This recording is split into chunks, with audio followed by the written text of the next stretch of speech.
Hello दोस्तों, स्वागत है आप सबका मेरे YouTube channel Sachin education hub पर। दोस्तों, आज हम बात करने जा रहे हैं कि लायबिलिटी इंश्योरेंस क्या होता है और इसके साथ साथ इसके टाइप्स क्या हैं, या फिर आप एक साथ में लास्ट टॉपिक भी पढ़ोगे कि इसकी मेन 3 इंपॉर्टेंस कौन सी हैं उसके बारे में। तो दोस्तों, अगर आपको इसी सब्जेक्ट के पीडीएफ नोट्स या कोई और सब्जेक्ट्स के नोट्स किसी भी कॉमर्स सब्जेक्ट से रिलेटेड चाहिए तो आप मेरे टेलीग्राम चैनल को भी ज्वाइन कर सकते हैं। लिंक आपको उस चैनल का डिस्क्रिप्शन बॉक्स में साथ में दे दिया जाएगा। ठीक है जी। तो अब दोस्तों, हम सबसे पहले स्टार्ट करने वाले हैं लायबिलिटी इंश्योरेंस का मीनिंग क्या होता है। तो लायबिलिटी का मतलब ही क्या है? देनदारी। और देनदारी के ऊपर इंश्योरेंस यानी रिस्क से बचाव। कौन से रिस्क से बचाव करवाता है? आपके सामने लिखा है कि जो लायबिलिटी इंश्योरेंस है इज़ अ पॉलिसी, एक पॉलिसी होती है that offers protection to the businessman and individuals from risk that they may be held legally और sued for the negligence, malpractices और इंजरी। किसी मैल प्रैक्टिसेस, इंजरी या negligence के कारण अगर आपके ऊपर sued हुआ है, वो लीगली लाइबल है, तो उस रिस्क से बचाने के लिए जो इंश्योरेंस काम आता है वो होता है लायबिलिटी इंश्योरेंस। और जो इसमें इंश्योरेंस पॉलिसी है वो प्रोटेक्ट करवाती है इंश्योर्ड को लीगल पे आउट से और कॉस्ट से for which the policy holder is deem to be responsible. जिसके लिए पॉलिसी होल्डर, जिस अमाउंट के लिए policy holder deem to be responsible है, उस अमाउंट को भी पे आउट यानी उस पे आउट या कॉस्ट के ऊपर भी प्रोटेक्शन देना। यानी जौन सी इंश्योरेंस पॉलिसी या जौन सा इंश्योरेंस आपको प्रोटेक्ट करता है या इंश्योर्ड का प्रोटेक्ट करता है कि जो भी उसने लीगल पे आउट्स करने हैं वो ज़्यादा ना हो, कम हो सके या उससे उसको बचाना, ये सारा काम किसका है? लायबिलिटी इंश्योरेंस का। तो बहुत इजी आपके सामने लिखे हुए हैं पॉइंट्स कि लायबिलिटी इंश्योरेंस क्या है। बिजनेसमैन या इंडिविजुअल को सीधी सी बात है ऐसे रिस्क से बचाता है जो लीगली लायबल हो या लीगली मेंशन किया गया हो, उस रिस्क से बचाता है, उस देनदारी से हमें बचाता है। फिर आता है हमारे पास इसके कुछ टाइप्स हैं। तो टाइप्स नंबर 1 में आपकी जो मेन टाइप आती है वो है, नाम से क्लियर है, दैट इज़ प्रोडक्ट लायबिलिटी। देखो जी, प्रोडक्ट के किसी हार्म के कारण आपको जो लायबिलिटी हुई है, यानी सीधी सी बात है, अगर आप इसमें पूरा क्लैरिटी से पढ़ो तो लिखा है कि ये कंपलसरी इंश्योरेंस की रिक्वायरमेंट कई कंट्रीज़ में तो नहीं है, यानी ये ना भी लोगे तो ज़्यादा बेटर नहीं है। लेकिन जो प्रोडक्टर है या फिर प्रोड्यूसर है वो कई बार इन चीज़ों को लेना चाहता है। क्यों? कहते हैं कि बट ये हाईली इंपॉर्टेंट भी माना गया है। This is record by companies whose product are widely use as a chemical, tobacco, medical product, food, recreational product और अदर। सीधी सी बात ये कही गई है, अगर कहीं किसी का बिजनेस टोबैको का है, केमिकल्स का है, तो वहाँ पे ये प्रोडक्ट इंश्योरेंस जो है वो काम आएगा। ठीक है जी। अब आपके सामने जो दूसरे नंबर पे आने वाला है वो है आपका, दैट इज़ एम्प्लॉयर लायबिलिटी। अच्छा जी, ये अब एम्प्लॉयर लायबिलिटी क्या होता है? देखो जी, ये भी तो नाम से क्लियर हो रहा है ना। क्या है नाम पे? एम्प्लॉयर। यानी एम्प्लॉयर से कोई गलती हुई है और एम्प्लॉई को नुकसान हो गया। सीधा सा रिलेशन बनाओ, एम्प्लॉयर एम्प्लॉई के रिलेशनशिप में एम्प्लॉयर की वजह से एम्प्लॉई को कुछ नुकसान हुआ है, या फिर कह लीजिए दिस टाइप ऑफ जो लायबिलिटी है वो ऑफ़र करती है, जो इंश्योरेंस है वो ऑफ़र करता है कई ऐसी लायबिलिटीज़ जिसमें एम्प्लॉयर एम्प्लॉई के लिए लायबल है। उसको कुछ अगर एम्प्लॉई उसके कारण किसी चीज़ से इंजर्ड हुआ है, एम्प्लॉयमेंट के थ्रू इंजर्ड हुआ है, या फिर company do not deem this as important but it face with a claim और दैट माई बी ड्राइवन बैंकरप्टी।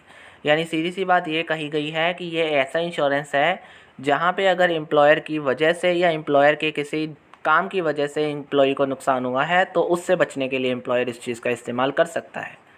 और ये होना चाहिए कि वो जानबूझकर काम नहीं किया गया होना चाहिए, अनजाने में बेशक हो गया हो। ठीक है जी। तो तीसरा नंबर अब आपके सामने है थर्ड पार्टी लायबिलिटी। देखो जी, यहाँ पे थर्ड पार्टी लायबिलिटी क्या है? Covers cost by the insured to another. ये पॉलिसी ऐसे डैमेजेस को कवर करती है जो कि इंश्योर्ड किसी और के लिए करता है। यानी insured is considered as a first party. इसमें इंश्योर्ड पहला पर्सन है, इंश्योरेंस कंपनी सेकंड है, और जिससे नुकसान हुआ है या जिसको क्लेम मिलना है, या third party is the injured और the person company making the claims. मतलब थर्ड पार्टी वो होगी जिसे इंजरी हुई है, जिसका नुकसान हुआ है। यानी इसमें इंश्योर्ड का नुकसान नहीं हुआ, ध्यान से समझो। मतलब ये कि इसमें इंश्योर्ड है फर्स्ट पार्टी इंश्योरेंस कंपनी है सेकंड पार्टी, और तीसरे नंबर पे जो इंश्योर्ड पर्सन है वो है थर्ड पार्टी, और उसके लिए जो इंश्योरेंस होता है वो होता है थर्ड पार्टी इंश्योरेंस। ठीक है, इसके बाद आ गया आपका पब्लिक लायबिलिटी इंश्योरेंस।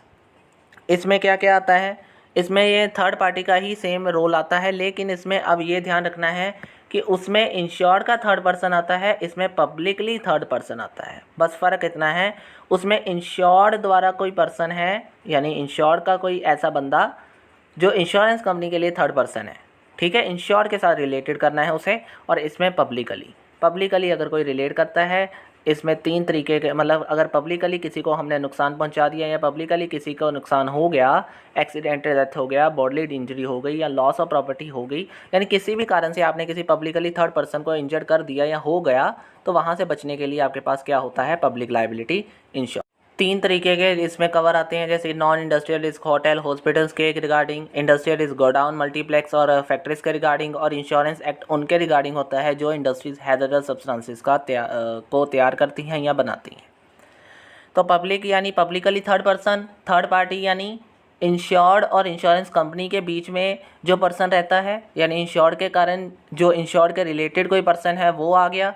अब आपके सामने है जनरल लायबिलिटी, जिसे हम CGL या BL यानी बिजनेस लायबिलिटी भी कहते हैं, और इसमें ज़्यादातर वो चीज़ें कवर होती हैं जिससे बिज़नेस की प्रॉपर्टी, मतलब कह लीजिए बिज़नेस कॉज बॉडली इंजरी और प्रॉपर्टी डैमेज टू अदर, किसी अदर पर्सन की प्रॉपर्टी को डैमेज कर बैठा है या बॉडली इंजरी हो चुकी है उस पर्सन को बिज़नेस की वजह से, और बिज़नेस उसके लिए क्लेम दे रहा है, तो उस क्लेम या उस चीज़ों से बचने के लिए जो इंश्योरेंस होता है वो होता है that is business liability insurance या फिर जनरल लायबिलिटी इंश्योरेंस।